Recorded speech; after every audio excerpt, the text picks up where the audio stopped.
This is lecture 4A. I'm using the headset mic today because the lapel mic has not been working for me, so I'm sorry if I look kind of goofy, but that's what you're going to get. I've talked about the ancient Mesopotamia. We've talked about Egypt. We've talked about Hebrew peoples. We've talked about Bantu migrations. We've talked about the Indus River Valley. We're moving to another civilization today, ancient China. Now, China developed agriculture on its own at roughly the same time frame as the Mesopotamia. But China was really China developed an entirely different set of crops, and China was really, in many ways, cut off from the other civilizations that were emerging in the first 2 millennia BCE, and mostly that's because of geography. China, basically, on the west has huge deserts and the Himalaya mountains. It's really just not very easy to travel from China to Mesopotamia or even to the Indus River Valley. And so China was sort of isolated on its own. Now, China actually developed agriculture probably in 2 separate times independently.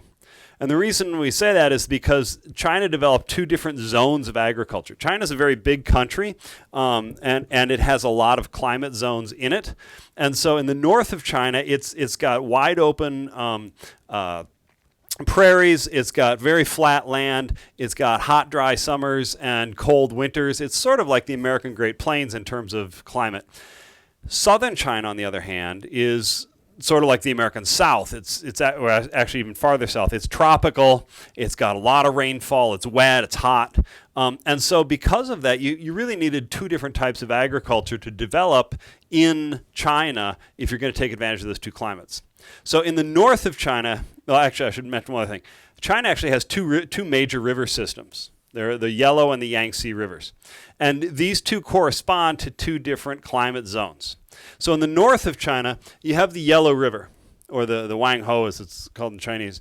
The Yellow River winds through these wide open plains. It's pretty shallow. It does not have a deep riverbed, so when the floods in the spring, when the waters come out of the mountains, you just get flooding everywhere and it can go all over the place.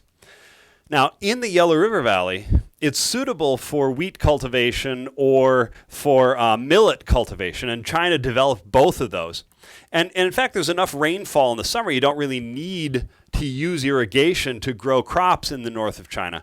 But you do need irrigation to manage all those floodwaters, because what happens if the Yellow River floods, it can take all of your topsoil and wash it right down into the ocean. And so what developed in northern China was a form of hydraulic civilization that we talked about, which is that the Chinese government had to build huge irrigation ditches and reservoirs and dikes and levees to manage these floodwaters every spring to prevent the disastrous washing away of all the topsoil. So they weren't trying to manage the water in order to irrigate the fields. They were trying to manage the water in order to keep the fields from getting washed away. So in the north of China, then around the Yellow River, you have wheat and millet are the main crops. In the south, you have the Yangtze River, and the Yangtze River it's deeper. I mean, it's got a deeper channel. It doesn't flood as much. But the Yangtze River is in a tropical zone. And that means that wheat and millet are not the best crops there. Instead, in the Yangtze River Valley, you saw the development of rice cultivation. And rice was the main crop down there. Now, you can grow rice 2 ways. You can grow rice in dry fields, and you get a certain yield out of it, or you can flood the fields and have them sitting under several inches of water, and the rice grows much better then, and you get much more production per acre. And so, but that takes a whole lot of work. That actually, doing wet paddy rice agriculture requires basically what we would call a hydraulic society. You have to collect a bunch of water. You have to build up all these, levees around the fields or sort of lips around the fields to hold the water in, and you flood them carefully, and then you let the water stand until the plants are grown, and then you drain them and you harvest. It's a big process, and you have to make sure all your fields are perfectly level. So you have to do terracing and things like that. It takes a lot of work, right? So initially in the Yangtze River Valley, they developed rice cultivation as dry paddy rice cultivation. It's only later when they have a big centralized government that can manage sort of water management issues that they start to develop wet paddy rice agriculture. So those are the 2 zones, and the Yellow in the north and the Yangtze in the south. And basically, they developed agriculture independently. Now, they both developed certain domesticated animals like the chicken and the pig, but basically they developed agriculture separately. Now, in China, we see the emergence, at about the same time period as ancient Mesopotamia, etc. We see the emergence of fairly large governments. Okay, and these started in the north. They started in the Yellow River Valley. The first one was the Xia dynasty, and the Xia dynasty was fairly small. It was just focused on the Yellow River, and it lasted from roughly 2200 to 1700. The beginnings of the Xia dynasty, all the accounts, the written accounts we have of it, involve gods and mythical things happening, so we really don't know much about the origins of the Xia dynasty. This is basically an estimate, and that's roughly when we know it ended. The Shang dynasty was slightly larger. It included all the territory of the Xia dynasty, but then it expanded in several directions. It actually made it down to all the way to the ocean at the bottom of the Yellow River. It expanded over toward to the south until it was coming up on the Yangtze River. And the Shang dynasty lasted from 1766 until 1122. And that one, we have good records. We know that it's actually, those numbers are solid. That's actually what, we know exactly what happened.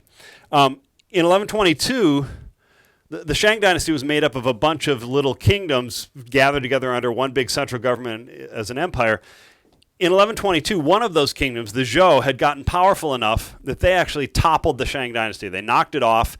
They staged a coup, basically, and they took over. And then the Zhou expanded the empire even bigger. So the Zhou dynasty includes all the territory of the Shang. The Zhou included big chunks of the Yangtze River Valley. They expanded to the south. They expanded to the west, and they even expanded to the north a bit. So the Zhou dynasty was the biggest of the three. Now, we have dates here of 1122 to 256 for the Zhou dynasty, which is 900 years. But in reality, the Zhou dynasty was only a really powerful kingdom or empire for about 400 years, and then because in the 700s it began to run into trouble. And it began to have significant invasions from nomadic peoples from Central Asia. It began to run into strife between the various kingdoms that made up the empire. And for the last several hundred years of the Zhou dynasty, the central government exists. There's somebody there who's an emperor. And everybody says, oh, yeah, they're the government, but nobody listened to them. All the kingdoms were fighting each other all the time, and there was chaos, and it was basically a whole bunch of kingdoms sort of doing a free-for-all and fighting each other because the central government had gotten so weak that it couldn't handle anything anymore. All right? And this is the sort of thing where it's a vicious cycle that, the central government maybe becomes weak because of an invasion from outside or something, and then the kingdoms that make up that empire are constantly trying to sort of escape from control. And if all of them start to try to escape from control, the government can't really punish all of them at once, and so it starts to lose a little control. And then once it's lost a little control, all the kingdoms start acting more independent, and it becomes a vicious cycle. The more independent those kingdoms act, the weaker the central government is, and the weaker the central government is, the more those kingdoms act independent. I'll talk about this last several hundred years of the Zhou dynasty in a later lecture when we talk about classical China, because it's called the Warring States period.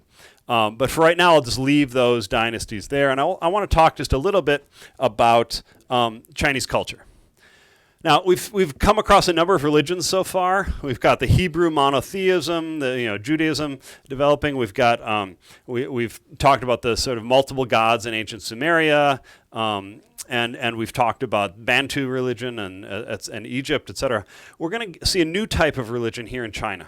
And basically in China, the Chinese culture, they assumed there were gods who controlled the heavens and the seasons and the sun and the moon and things like that. But those gods were so distant that you didn't really pray to them or ask them for anything. Instead, it was common for Chinese families to pray to their ancestors. And the idea was that when someone dies, their soul or their spirit they go to the afterworld. And in the afterworld, their status in the afterworld is dependent on the status of their family in the present real world. But spirits in the afterworld or ancestors in the afterworld can actually help the family in the real world. And so what you get is this dynamic where the family in the real world, when they want help, when they want prosperity, they want someone to get better from an illness or et cetera, they would have a shrine in their house and they would pray to their ancestors. They would give them offerings. They would do all sorts of things. And the prayers and the things they offer to the ancestors would make the ancestors more powerful and have more status in the afterlife. And then the ancestors could actually try to help the family get whatever the family was praying for. So the ancestors are essentially the more wealthy and influential the family is on earth, the more they can make offerings to their ancestors. That makes their ancestors more powerful, which means the ancestors can help them more here on earth. So it becomes a virtuous cycle or a vicious cycle, depending on where it's going.